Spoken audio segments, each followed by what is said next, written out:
Assalamualaikum warahmatullahi wabarakatuh. Perkenalkan kami dari kelompok 6 dari kelas Farmasi C ingin mempresentasikan hasil diskusi dari kelompok kami tentang evaluasi dan keamanan uji praktik.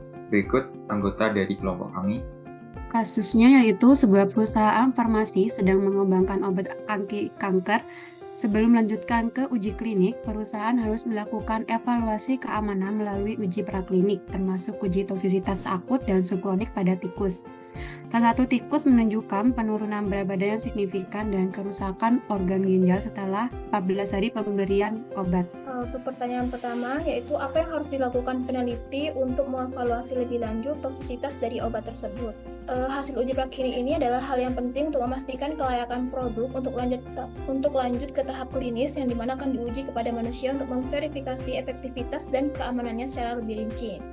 Untuk evaluasi lebih lanjut toksisitas obat tersebut, peneliti harus melakukan yang pertama pemeriksaan histopatologi, dan yang kedua uji toksisitas lanjutan, yang ketiga analisis biokimia dan hematologi, kemudian yang keempat ada studi mekanisme aksi, yang kelima evaluasi data dan penyesuaian formulasi, dan selanjutnya ada uji khusus.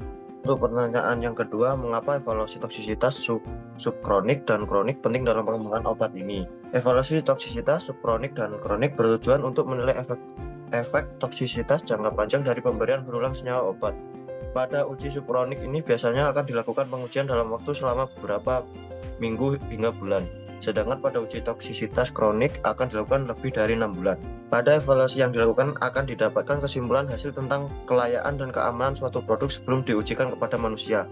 Evaluasi toksisitas subkronik dan kronik sangat penting dalam pengembangan obat karena membantu memastikan bahwa penggunaan obat dalam jangka menengah dan panjang aman bagi pasien. Ini sangat penting untuk memastikan memenuhi standar keamanan obat dan kualitas pengobatan yang optimal.